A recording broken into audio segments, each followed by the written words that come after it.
مولانا ایوب دہلوی صاحب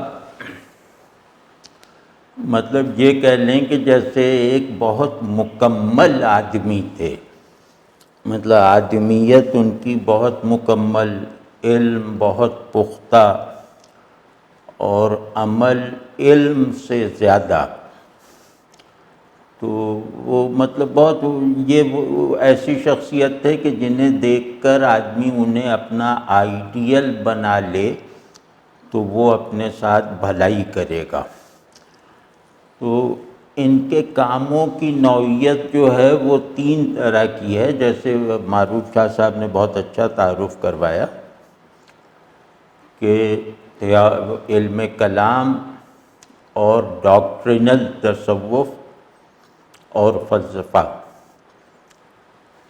اور اس کے علاوہ یہ اصول فقہ کے بہت بڑے ماہر تھے.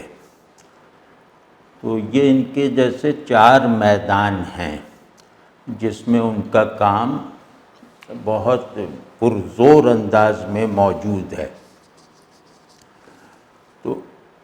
ان کے کاموں کی اہمیت اور انفرادیت کی طرف بعد میں اشارہ کریں گے. پہلے ہم ایک اصولی بات جو ہے وہ کر لیں کہ جو میٹا فزکس ہے، ایسی میٹا فزکس جس میں جس کی بنیاد اللہ پر ہے، تو مطلب اس طرح کی میٹا فزکس جو کسی مذہبی روایت سے پیدا ہوتی ہے، کسی ریویلڈ ریلیجن کی پروڈکٹ ہوتی ہے. تو اس میں ہمارے یہاں یعنی مسلمانوں کے یہاں فلسفیوں اور عارفوں یعنی اہل عرفان صوفیوں اور متکلموں کے درمیان بہت تصادم کی فضا رہی ہے. اور اس تصادم کی جو سب سے بڑی وجہ ہے میرے خیال میں وہ ہے عقل کی ڈیفینیشن. ان تینوں کے یہاں عقل کی ڈیفینیشن مختلف ہے. عقل ایک آبجیکٹ سمجھ لیں اور یہ تینوں اس آبجیکٹ کو الگ الگ ڈیفائن کرتے ہیں. عقل کی ذمہ داریاں، عقل کے حدود اور عقل کی آتھینٹسٹی، اس پر تینوں کی رائے مختلف ہے. اب یہ میں میٹا فزیکل مباحث میں کہہ رہا ہوں، یعنی ہم پیچھے چلے جائیں عقل کی موجودہ یا کانٹین ڈیفینیشنز وغیرہ کو اپنے ذہن سے نکال کر ہم وہ کلاسیکی ماحول میں چلے جائیں جہاں میٹا فزکس اور اس کے حقائق سے ہر ذہن مانوس تھا، اور علوم کی تشکیل، خیالات کے بننے کا عمل، چیزوں کو ماننے یا نہ ماننے کے فیصلے وہ ایک میٹا فزیکل ایسنس کے ساتھ ہوتے تھے. تو چاہے لوگوں کو اس میٹا فزکس کا ریشنیل نہ معلوم ہو، اس کا تجربہ نہ ہو، لیکن اس کے باوجود ہمارے جو مطلب وہ بنیادی مادہ، وہ بنیادی جوہر جس سے ذہن کی اور شخصیت کی اور دنیا کی معنویت، میننگ فلنس متعین ہوتی ہے، جو سب کے لیے ڈیفائنر کا کام کرتی ہے، وہ میٹا فزکس تھی. وہ میٹا فزکس جو ایمان کی دین تھی. یعنی ہماری میٹا فزیکل روایت کو اگر ہم ذرا سہل بنا کے کہنا چاہیں تو وہ صرف اتنا ہے کہ وہ مسلمانوں کے عقائد کی تفصیل ہے. وہ مطلب حقائق کی اپنے طور پہ دریافت نہیں ہے، بلکہ بتائی ہوئی حقیقتوں کو ریشنلائز کرنا، ایمپیریسائز کرنا اور اس کو ماننے میں جس طرح کے یقین کی حالتوں کی ضرورت ہے وہ حالتیں پیدا کر کے دکھانا، اور شعور کی بہترین قوتوں کو ایمانی اس بات کی تائید میں صرف کرنا، اور قلب اور ارادے وغیرہ کی بھی مرکزی قوتوں کو اس حقیقت سے جو بتائی گئی ہے اس حقیقت سے مانوس رکھنا۔ تو یہ سارے مسائل تھے۔ تو اس میں فلسفہ جو ہے وہ ینگیسٹ ٹریڈیشن ہے ہمارے یہاں، اور وہ فلسفہ ہمارا ہے بھی نہیں۔ تو جب یہاں یونان وغیرہ کے تراجم، یونانی فلسفے وغیرہ کے تراجم ہوئے ہمارے یہاں، تو اس کے نتیجے میں ایک طرح کی ریشنل میٹا فزکس کے مباحث ہمارے علم میں آئے، ہمارے درمیان پھیلے، اور ان مباحث کو ان کی ریلیجوسٹی سے قطع نظر، ان کا خدا مرکز ہونے سے قطع نظر انہیں قبول کر لیا گیا، اس دعوے کے ساتھ کہ عقل بھی اس حقیقت تک اپنے چینل سے پہنچ سکتی ہے جو حقائق پیغمبر بتاتے ہیں۔ تو یہ ہمارے مسلم فلسفی کا بنیادی ترین مسلمہ تھا۔ تو اس کے نتیجے میں کچھ ظاہر ہے کچھ مسائل پیدا ہوئے، اس کے نتیجے میں وحی اور عقل کے درمیان جہاں ٹکراؤ ہوتا تھا وہاں فلسفی عقل کے حق میں وحی کو زبردستی بنا دیتے تھے۔ تو اس کو نوٹس کیا گیا دو طبقات کی طرف سے۔ مطلب فلسفہ ہمارے یہاں، ہماری روایت میں، ہماری تھیولوجی میں، حتیٰ کہ ہماری جو بلیف کانشسنس کے جو بنیادی اصول اور حدود ہیں ان میں ایک تخریبی کردار ادا کرنے لگا تھا۔ تو اس پر روک لگانے کے لیے دو ڈسپلنز سے لوگ اٹھے، ایک متکلم اور ایک صوفی، ناسٹک صوفی۔ تو ان میں متکلموں نے اصرار کیا کہ جس عقل کو تم خود یعنی سیلف سفیشینٹ سمجھ رہے ہو، جس عقل کو تم حقیقت سے بلا واسطہ کورسپونڈ کر سکنے کی قوت مان رہے ہو، پہلے ہم اس کی کسی تعریف پر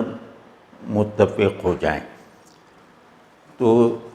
عقل کو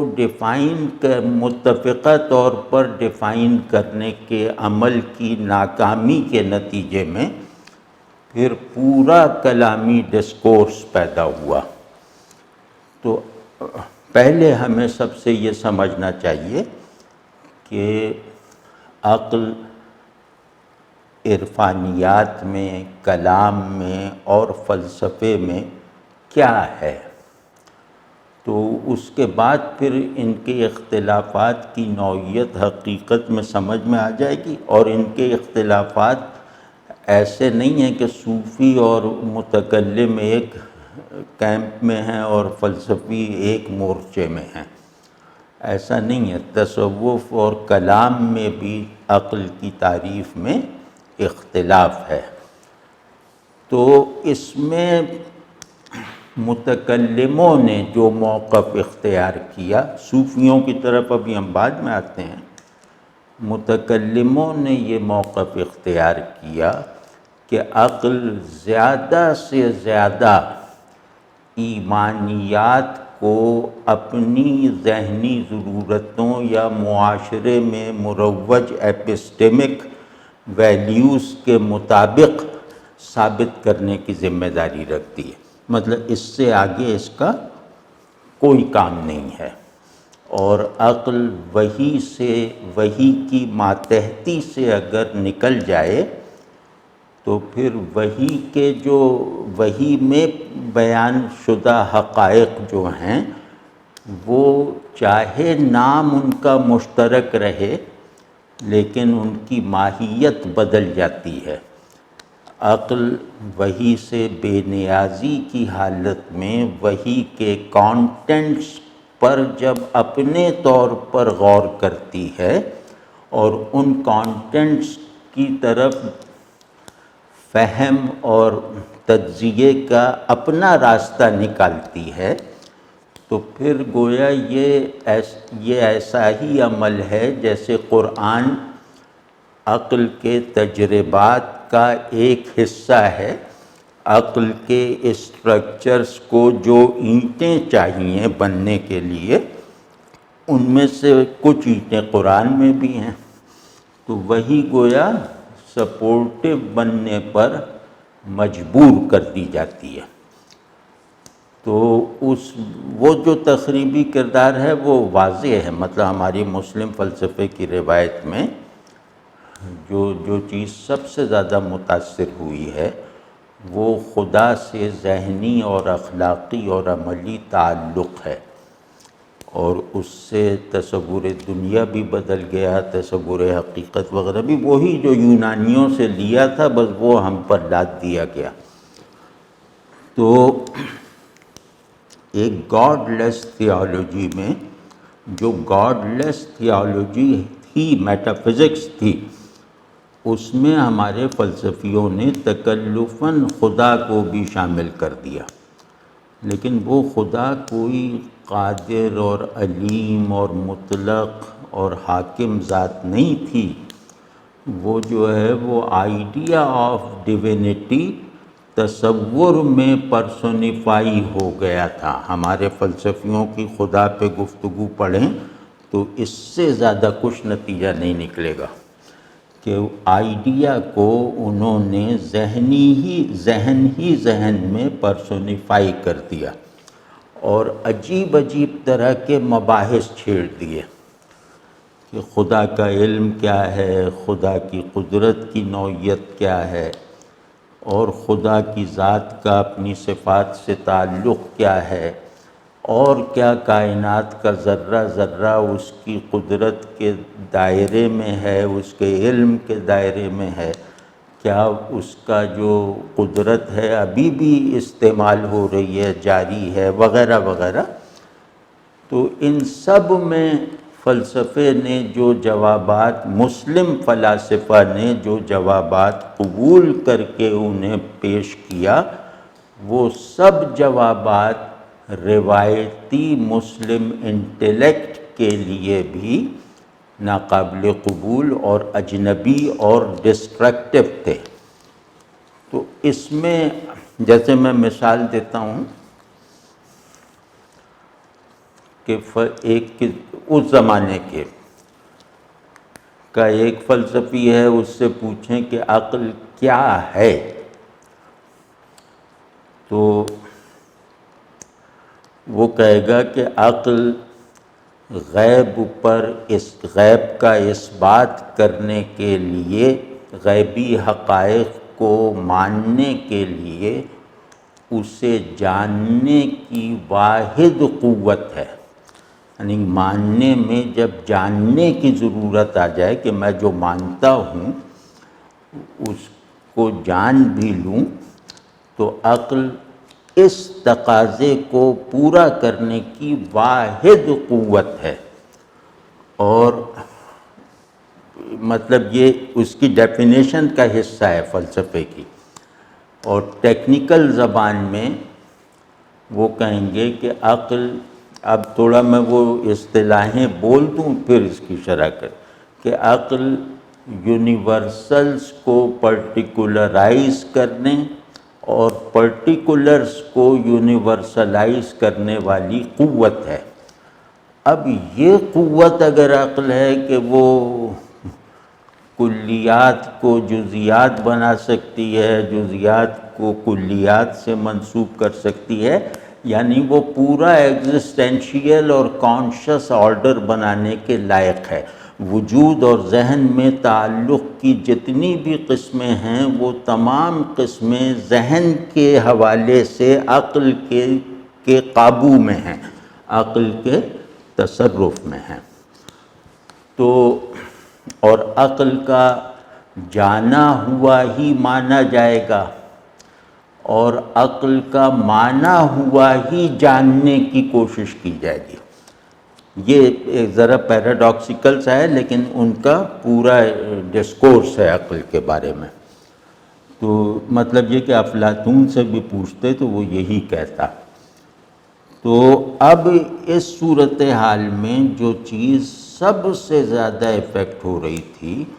وہ ایمان میں غیب پر یقین کرنے والی کیفیت، یعنی ایمان شعور کو پیسیوٹی پہ رکھتے ہوئے، ٹوٹل پیسیوٹی پر رکھتے ہوئے،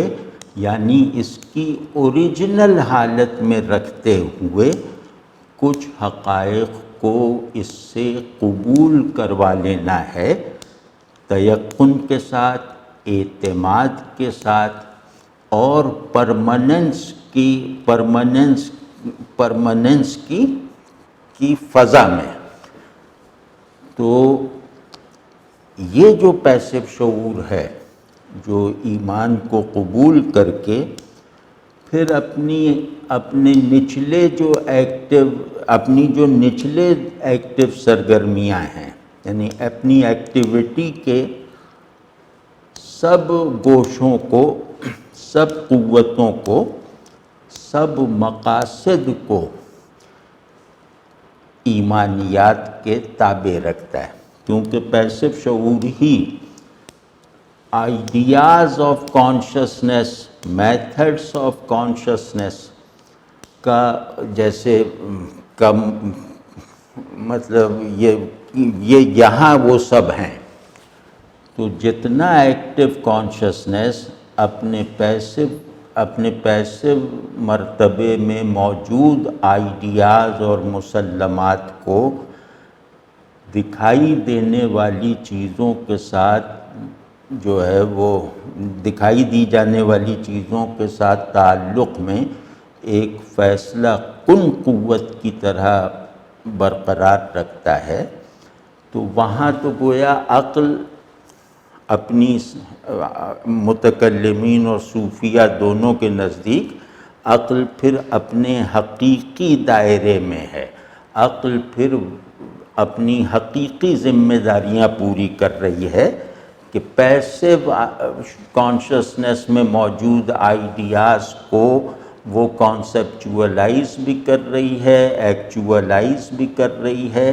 اور ان سے بیک وقت علم بھی پیدا کر رہی ہے جسے اسے بدلتے رہنا ہے، اور اس سے عقیدے میں جسے کبھی نہیں بدلنا، اس میں پختگی کے نئے نئے رنگ پیدا کرتی رہتی ہے۔ یہاں تک سب مانتے ہیں عقل کو۔ تو فلسفیوں نے شعور کی پیسیوٹی کو، جو آپ ذرا بھی غور کریں کہ اگر فلسفیانہ نقطہ نظری سے دیکھیں تو شعور کی پیسیوٹی یعنی اوریجنل کانشسنس، یہ جو ہے یہ میٹا فزکس اس کو شامل کیے بغیر، اس کو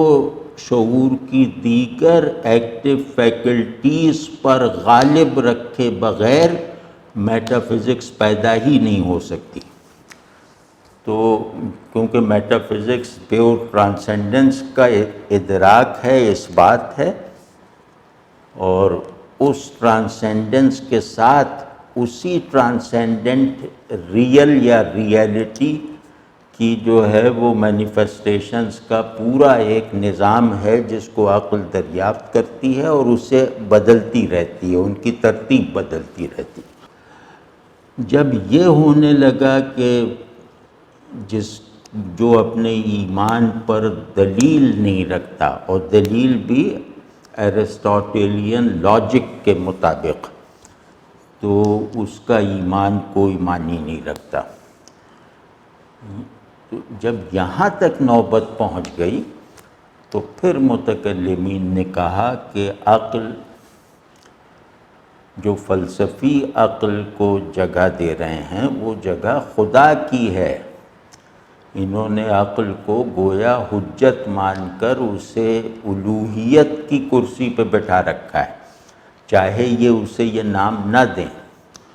لیکن اس میں ساری حاکمیت عقل کی ہے۔ تو اس پہ انہوں نے عقل کی کلینکل ڈیفینیشن اور حدود دریافت کرنے کی کوشش کی کہ عقل بالقوہ یعنی پوٹینشیلی، عقل ریزن ایز سچ یہ کیا ہے، اور پھر اس کے حدود کیا ہیں، اس کا کام کیا ہے، اور شعور کے کن پروجیکٹس میں اس کی حیثیت سند کی ہے یا اس کی حیثیت ماننے والے کی ہے۔ مطلب شعور کے بہت سارے پروجیکٹس ہیں، شعور کے بہت سارے احوال اور وہ سب ہیں، تو ان میں سے بعض احوال جو ہیں وہ اپنی ویریفیکیشن اور جسٹیفیکیشن عقل سے مانگتے ہیں۔ عقل اگر انہیں ویریفائی یا جسٹیفائی کر دے تو وہ گویا وہ مجموعی شعور کا قبول کردہ کانٹینٹ بن جاتے ہیں، لیکن اگر عقل انہیں رد کر دے تو وہ مجموعی شعور جو ہے جس کا عقل محض ایک حصہ ہے وہ اس پروجیکٹ کو ترک کر دیتا ہے۔ تو لیکن انہی پروجیکٹس میں، انہی کانشس اسٹیٹس میں کچھ ایسے بھی ہیں جن میں عقل کا کردار حکم کا، حجت کا، فیصلہ کرنے والے کا نہیں ہے، ریفری نہیں ہے عقل وہاں عقل صرف کمنٹیٹر ہے۔ جیسے ایک کھیل ہو رہا ہے، اس کی کمنٹری کرتی ہے عقل، اس کھیل کے قوانین، اس کھیل کی فارم، اس کھیل کے نتائج کو ذرہ برابر تبدیل کیے بغیر اور کسی کھلاڑی کا کوچ بنے بغیر، کمنٹیٹر کسی کھلاڑی کا کوچ نہیں ہوتا، وہ کھیل کے اصول پہ اثر انداز نہیں ہو سکتا، بلکہ اسے کھیل کے اصول کو ماننا چاہیے جبھی وہ اچھی کمنٹری کرے گا،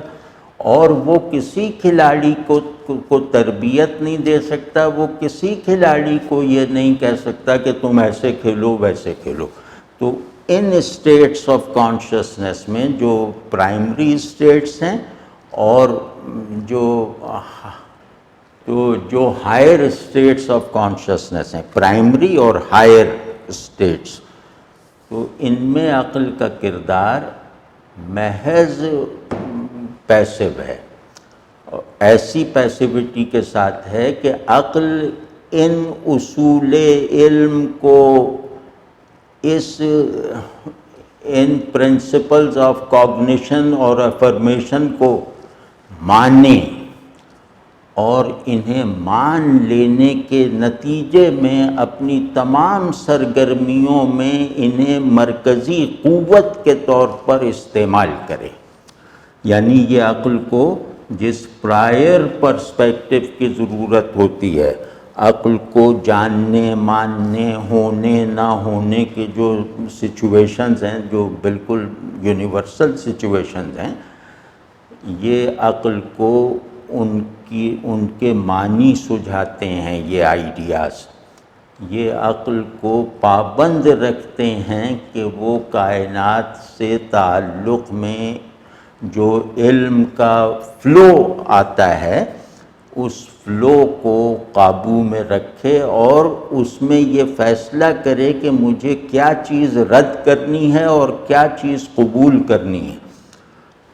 کس چیز کی طرف متوجہ رہنا ہے، کس چیز کو نظر انداز کرنا ہے اس کازمک سچویشن میں، اس سائیکک سچویشن میں، یعنی وجودی کنڈیشنز بن جانے والی چیزوں میں۔ تو وہ جو یہ فیصلہ کرتی ہے کہ رد اور قبول کا، وہ فیصلہ وہ خود نہیں کرتی، وہ فیصلہ وہ مدلل بنا کر اپنے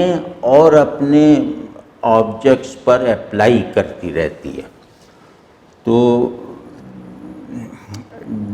جیسے علم کے لیے ایک پیشگی پرسپیکٹو ضروری ہوتا ہے نا، علم خلا میں نہیں پیدا ہوتا، علم جو ہے وہ ایک مقصد سے اور ایک اے پرائیورائی آئیڈیا سے پیدا ہوتا ہے۔ تو آپ کا جو تصور علم اور مقصد علم ہوگا، آپ کا علم دوسری چیزوں کے بارے میں اس کا پابند ہوگا۔ تو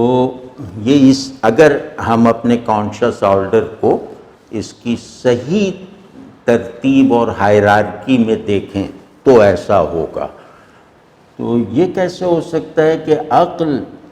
جو علوم کا نقشہ بناتی ہے، اس نقشے پہ عمارتیں بناتی ہے، یہ کسی پرائر پرسپیکٹو، کسی بائنڈنگ پرسپیکٹو اور کسی میٹافزیکل سیمینٹکس سے آزاد رہ جائے؟ یہ ممکن نہیں ہے۔ اور دوسرا یہ کہ عقل کا جو بھی حاصل علم کی صورت اختیار کرتا ہے، ذہن کا فیصلہ بنتا ہے، عقل کا جو بھی حاصل ہے، یعنی عقل یہی کرتی ہے نا کہ رد یا قبول کا فیصلہ کرے اور ان کے معنی مقرر کرے اپنے دیکھی ہوئی اپنے آبجیکٹس کے۔ تو یہ اگر ان کو اپنے بنائے ہوئے نظام وجود میں ڈالے گی تو پھر یہ اپنے ہر آبجیکٹ کو کرپٹ کرے گی۔ تو اس لیے ضروری ہے کہ عقل میں خود ایک idea of existence, idea of reality, idea of meaning پہلے سے اس کے پیسو پورشن میں موجود ہو، اور وہ اس لیے ہو کہ یہ ایسی چھتریاں ہیں جو مختلف فلاں طرح کی بارش ہو رہی ہو تو اس چھتری کے ساتھ نکلنا، اور دوسری طرح کی بارش ہو رہی ہو تو اس چھتری کے ساتھ نکلنا۔ تو ان چھتریوں سے بے نیازی کی حالت میں عقل اپنے موضوعات میں جو موجود، یعنی بلحاظ وجود جو میٹافزیکیلٹی ہے، اس کا ادراک نہیں کر سکتی۔ تو اسی وجہ سے ہماری روایت میں بھی خاص طور پر اور تقریباً تمام ٹریڈیشنز میں، حتیٰ کہ آج بھی یہ بات جو ہے یہ خاصی مضبوط معلوم ہوتی ہے کہ جاننے کا پورا پروسیس اپنی بنیاد میں میٹافزیکل ہے، ہونے کا سارا نظام اپنے جوہر میں مابعد الطبیعی ہے، یعنی وجود کے تصور سے جڑا ہوا ہے، اور وجود ایک میٹافزیکل تصور یا مسلمہ ہے۔ اسی طرح ہر چیز اپنے ایسنس کے ساتھ میٹافزیکل ہے، اپنی فارم میں فزیکل ہوتے ہوئے ان اٹ سیلف میٹافزیکل ہے، اور اسی وجہ سے کیونکہ وجود کا نظام میٹافزیکیلٹی کے جوہر کے بغیر ممکن نہیں ہے، تو علم یعنی وجود کا ذہنی ورژن یہ میٹافزیکیلٹی کے بغیر کیسے ممکن ہے؟ اور جیسے اگر نوجوان لوگوں کو یا نئے لوگوں کو یہ بات سمجھانی ہو تو چیز اور چیز کا نام اینٹیفائڈ نہیں ہے، نام وجود نہیں ہے، وجود وہ ہے جس کا نام رکھا گیا ہے۔ تو یہ نام اس وجود کی تعریف کا واحد ذریعہ ہے، یہ نام اس وجود کو سمجھنے کا واحد دروازہ ہے۔ تو یہ کیسے اور یہ نام اس وجود کے تجزیے کے نتیجے میں پیدا ہو جانے والے اختلافات سے بھی متاثر نہیں ہوتا. آپ نے میز کو صحیح سمجھا، میں نے غلط سمجھا، لیکن ہم دونوں میز کے نام پہ متفق ہیں. تو اس میں مطلب علم کی تشکیل کا سارا عمل میٹافزیکیلٹی کے ساتھ ہے، اور خود معنی میننگ کا جو وجود ہے، یہ میننگ کا وجود ہمیں گویا ایکسپیرینس کرواتا رہتا ہے. میننگ آف تھنگ، کہ یہ نہ شے کی ملکیت ہے نہ ذہن کی ایجاد ہے. معنی کوئی ایک ایسی ٹرانسینڈنس رکھتا ہے، ایک ایسی ٹرانسینڈنس کے ساتھ ذہن میں موجود ہوتا ہے جس کے بارے میں ہم جانتے ہیں کہ یہ ہماری تخلیق نہیں ہے، یہ ہمارے شعور میں مادہ شعور کے طور پر اس کی حرکت کرنے سے پہلے رکھ دیا گیا ہے. تو خود معنی میٹافزیکل ہوتا ہے. اگر میٹافزیکل ٹچ نہ ہو تو معنی غائب ہو جائیں گے، مطلب معنی ذہن میں جگہ ہی نہیں پا سکتے. تو خیر یہ باتیں میں وہ کر رہا ہوں جو متکلمین اور صوفیہ کے نزدیک قابل قبول ہیں، جس میں صوفیہ اور متکلمین کی رینج میں فرق ہے، بعض مقاصد میں فرق ہے، لیکن ڈیفینیشن میں فرق نہیں ہے. اب متکلمین نے یہ کہا، جیسے فلاسفہ کے جواب میں، کہ عقل حق اور حقیقت کی تحقیق کا واحد ٹول ہے. تو اس پہ متکلمین نے کہا کہ نہیں، علم تابع معلوم ہوتا ہے، لہذا عقل پر بھی کوئی بائنڈنگ ہونی چاہیے، کوئی آئیڈیا، کوئی ٹیکسٹ بائنڈنگ ہونا چاہیے. تو اسے قبول کرنے میں عقل کی تنقیدی نظر کام میں نہیں آنی چاہیے. تو اب اس پہ اس کا مطلب یہ تھا کہ عقل وحی کے تابع ہے، اور وحی اور عقل کے فہم میں اگر ٹکراؤ پیدا ہو جائے گا تو عقل کا موقف ترک کیا جائے گا. یہ متکلمین نے کہا، اور اس میں انہوں نے بڑے بڑے کمالات دکھائے، یعنی فلسفہ دانی کے بھی بہت بڑے بڑے کمالات ہمارے متکلمین میں دکھائی دیتے ہیں. تو اس میں جو ہے وہ انہوں نے عقل کو جیسے کلینکلی اینالائز کیا متکلمین نے، کہ عقل ہر صورت میں اپنے ہر کام میں کسی ذریعے کی محتاج ہے. دنیا کے چیزوں کے تعقل میں یہ حواس کی محتاج ہے. اسی طرح میٹافزیکل مباحث میں حقائق غیبی کے ادراک میں یہ وحی کی محتاج ہے، یہ نبی کی طرف سے دی گئی خبر کی محتاج ہے، یہ کسی بھی ریویل ڈیوائن ٹیکسٹ کی محتاج ہے. اس کے بغیر یہ ان دونوں دائروں میں قدم رکھنے کے لائق نہیں ہے. یعنی حواس نہ ہو تو عقل اور دنیا کا تعلق، فارمز کا تعلق نہیں قائم ہو سکتا. اسی طرح ڈیوائن اسکرپٹ نہ ہو اور وحی کا حامل نبی نہ موجود ہو تو عقل جو ہے وہ حقائق سے مناسبت یا حقائق کا تصور بھی نہیں باندھ سکتی. یہ بات بہت اہم ہے کہ عقل میں حقائق کا تصور ہی وحی سے آیا ہے، ورنہ عقل جو تھی وہ صرف یہ تھی کہ یہ ایسا ہے تو کہیں یہ ایسا نہ ہو، یہ سورج بہت بڑا ہے کہیں یہی اصل حقیقت نہ ہو. تو وہ تو جب وحی آئی اس نے بتایا کہ نہیں، اصل حقیقت ٹرانسینڈنس میں ہے، ٹرانسینڈنٹ کورسپونڈنس میں ہے۔ یہ عقل سمجھ ہی نہیں سکتی کہ بیک وقت ریئلٹی اور فارم میں ٹرانسینڈنس اور ایمیننس اور کورسپونڈنس کیسے جمع ہو سکتی ہیں۔ تو اس میں متکلمین نے عقل کی تعریف وضع کی اور اس میں کوشش کی کہ فلسفیوں سے زیادہ فاصلہ نہ پیدا ہو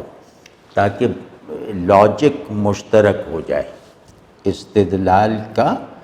طریقہ ایک رہے۔ تو اس تعریف کے ساتھ انہوں نے فلسفے کے جو ریشنل وہ دعوے ہیں، یعنی ریشنلزم کو انہوں نے دعوت دی کہ تم جس منطق پر فلاں چیز کا انکار کر رہے ہو، آؤ ہم اسی منطق کو جس تمہاری ہی بنائی اور مانی ہوئی منطق کے مطابق یہ ثابت کرتے ہیں کہ تمہارا اقرار غلط ہے اور بے عقلی ہے۔ یعنی صرف اتنا نہیں کہ یہ خلاف دین ہے، خلاف قرآن ہے، اس میں متکلم نہیں، مطلب وہ مفتیانہ کردار نہیں ادا کیا،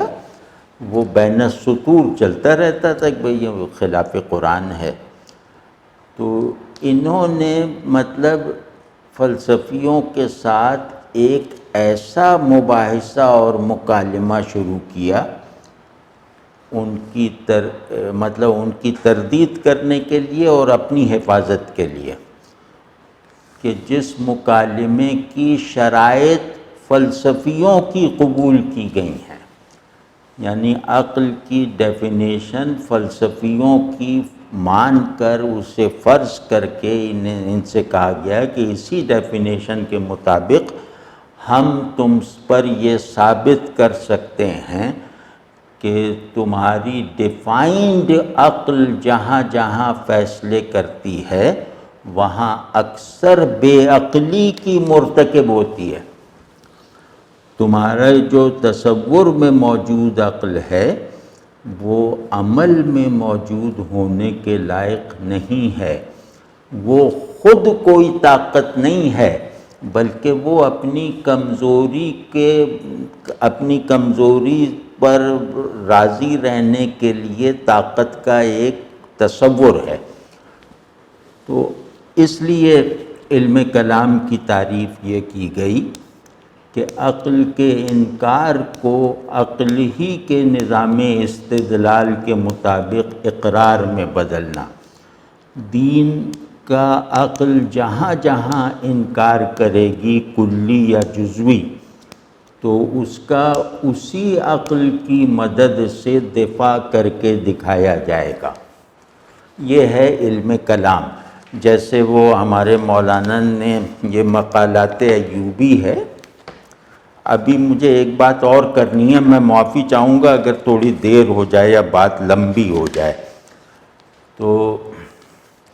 علم کلام کی بس تعریف آپ کو سنانا چاہ رہا ہوں جو اسٹینڈرڈ و متفقہ تعریف ہے۔ وہ ہے کہ متکلمین نے یہ مولانا فرما رہے ہیں، متکلمین نے علم کلام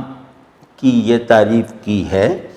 کہ علم کلام وہ علم ہے کہ جس کے دلائل کے ذریعے سے عقائد دینیہ کے اثبات پر اور ان پر جو شبہات ہوں ان کے ابطال یعنی رد کرنے پر قدرت حاصل ہو جائے۔ تو یہی جو میں نے پہلے عرض کیا وہ اسی کی تفصیل ہے مختلف لفظوں میں۔ اب معاملہ یہاں تک نہیں رکا، یہ تو ہو گیا کہ متکلمین نے فلسفیوں کو ہماری ریشنیلٹی ہے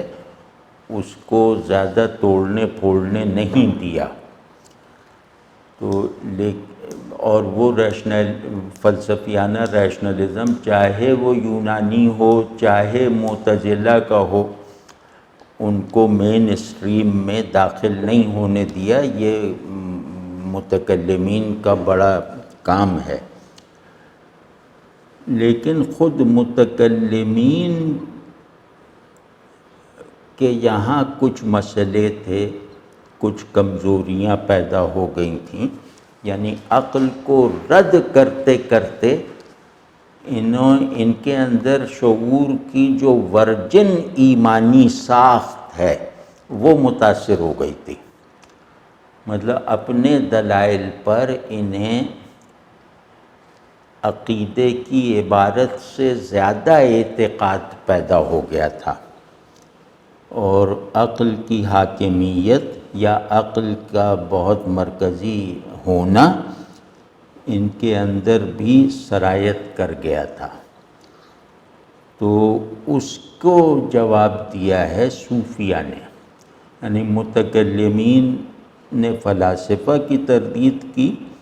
اور صوفیہ نے متکلمین کو رد کیے بغیر ان کے اندر پیدا ہو جانے والی کمزوریوں کی نشاندہی کی۔ اس روایت کو بھی ساتھ ہی ساتھ، یعنی مسلم ریشنلٹی یا مسلم فکری روایت جو بھی نام دیں، وہ صوفیوں کو شامل کیے بغیر نہیں سمجھی جا سکتی۔ صوفیوں نے تردید کا موقف اختیار کیے بغیر یہ گویا دکھا دیا کہ فلسفی ہوں یا متکلم ہوں، دونوں کا معقول یعنی عقل کا معنی ہوا وجود، اور اس وجود کو ماننے کے لیے عقل کے مسلمہ دلائل یہ غلط نہیں ہیں، ناقص ہیں۔ یہ عادی باتیں کہتے ہیں، اور عادی بات یہ اس لیے کہتے ہیں کہ یہ عقل کو انسان کی پراپرٹی سمجھتے ہیں۔ اب یہ وہی جو میں نے کہا نا، عقل کی تعریفات ذہن میں ہونی چاہیے، واضح ہونی چاہیے۔ تو صوفیوں نے عقل یعنی ریزن کو ڈیوائن انٹیلیکٹ سے گویا آرگینیکلی جوڑ دیا، یعنی انہوں نے انسانی عقل کو ڈیوائن انٹیلیکٹ کا ایک معمولی سا مظہر بتایا، اور وہ عقل جو غیب کا ادراک کرنے کی اہلیت رکھتی ہے، جو اللہ کو ماننے کی قوت رکھتی ہے، یعنی ماننے کی ایسی قوت جو اس ماننے کو مدلل بھی بنا دے، ایسی قوت رکھتی ہے، وہ عقل انسان کے حصے میں بہت تھوڑی آئی ہے۔ اس انسانی عقل جسے خرد کہیں یا ریزن کہیں یا عقل جزوی کہیں، اس کا کام یہ ہے کہ یہ جو وہ ڈیوائن انٹیلیکٹ آرڈر جو ہے اس سے خود کو مربوط رکھے۔ تو ان کا تصور عقل بالکل مختلف ہو گیا، تو اس میں ان کی تھیریز الگ الگ، مطلب ان دونوں سے بالکل الگ ہیں۔ تو اب اس کی تفصیل میں نہیں جاتا، میری خواہش ہے کہ کبھی ہم صوفی ڈسکورس پر بات کریں تو اس میں انشاءاللہ اس کی تفصیل بھی کریں گے، لیکن سر دست تو یہ دکھانا تھا کہ یہ تین روایتیں میٹا فزکس کی، یہ میٹا فزیکل ریلم میں رہنے والی تین قوتیں جو ہمارے یہاں سرگرم عمل رہیں، مولانا ایوب دہلوی صاحب ان تینوں کے بہترین وارث تھے، اور مولانا ایوب دہلوی صاحب ان کے سنتھسائزر تھے۔ ہماری روایت میں فلسفے کے تو وہ ناقد تھے، اور فلسفے کو تو وہ بالکل تردید کرتے تھے، لیکن صوفیہ اور متکلمین کے درمیان پیدا ہو جانے والے اختلاف کو، ان کے درمیان بظاہر دکھائی دینے والے تضادات کو مولانا نے حل کر کے دکھایا، اور ان دو متضاد دکھائی دینے والی چیزوں کو وحدت میں پرو دیا، ایک بنا دیا۔ تو اس کو میں کہہ رہا ہوں کہ ہماری روایت کے صوفیانہ اور متکلمانہ جو کیا نام ہے پیراڈائمز ہیں، وہ پہلی مرتبہ تو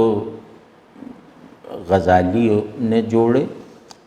پھر شاہ ولی اللہ صاحب کے یہاں نظر آئے، اور اس کے بعد اگر کہیں ہیں تو وہ مولانا ایوب دہلوی صاحب میں ہیں۔ یہ ان کا ہر متکلمانہ موقف ایک صوفیانہ اسٹیٹ آف پریزنس کے ساتھ ہے، اور ان کا خیر اب صوفی کی فکر کے نمائندے کی حیثیت سے اپنا تعارف نہیں کرواتے تھے، لیکن بہرحال یہ کارنامہ بہت بڑا ہے اگر غور کیا جائے تو۔ جیسے صوفی کہتے ہیں متکلم حجاب میں ہیں، ان کی عقلوں پہ پردہ پڑا ہوا ہے، اور وہ پردہ بھی خود ان کی عقلیں ہی ہیں۔ تو وہ مولانا اسے مانتے ہیں اس اعتراض کو، تو مولانا نے کیونکہ ان دونوں کا مدلول واحد ہے، تو ان میں حق اور ناحق کا اختلاف نہیں ہے۔ اللہ کو وہ بھی پورے شعور سے مانتے ہیں، صوفی وہ ہے جو پورے وجود سے مانتا ہے۔ تو یہ پورے وجود سے ماننا اور پورے شعور سے جاننا مولانا کے یہاں ایک ہو جاتا ہے، اور اس کے ایک اور سنتھیسائز ہونے کی صورت یہ ہے کہ متکلمانہ موقف، متکلمانہ دعوے اور تصورات وہ ایک حالت حضور اختیار کر لیتے ہیں۔ یہ صوفیوں کا فیض ہے۔ تو اگر متکلم صوفی سے فائدہ اٹھاتا تو پھر اس کے دلائل میں تجرید کے بجائے ایک مطلب ایمپیریسائز ہونے کی صلاحیت پیدا ہو جاتی ہے، ایک پریزنس کے ساتھ اس کی دلیل لوگوں میں منتقل ہوتی۔ تو جیسے مولانا نے وحدت الوجود پہ بھی کلام کیا ہے عقلی زاویے سے، اور اس میں انہوں نے یہ کہا ہے کہ یہ وحدت الوجود کو اگر ہم ریشنلائز کریں اور ریزن کی اپنی تعریف پر رہتے ہوئے اسے ریشنلائز کریں تو یہ ایک بہت بڑی حقیقت کا انکشاف ہے، اور وہ یہ ہے کہ الموجود واحد۔ وحدت الوجود میں انہوں نے یہ ترمیم کی کہ الوجود واحد، وجود صرف ایک ہے، یہ غلط فہمی پیدا کرتا ہے، اس سے وہ پینتھیزم بھی پیدا ہو جاتا ہے، اور اس کو روکنے کا آپ کے پاس پھر کوئی ذریعہ نہیں رہ جاتا۔ وجود ایک ہے، موجود بہت سارے ہیں۔ تو مولانا نے تھوڑا سا اس کو یوں کیا جیسے مارکس نے ہیگل کے ساتھ کیا تھا۔ انہوں نے کہا نہیں، یہ جملہ اس طرح ہونا چاہیے کہ الموجود واحد، یعنی جس میں موجود اور وجود،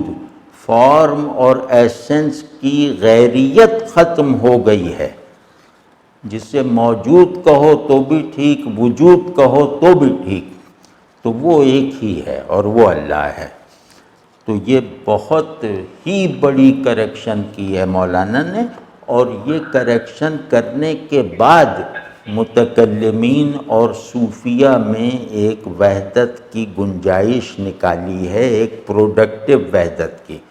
تو یہ میرے خیال میں مولانا کا سب سے بڑا کارنامہ ہے۔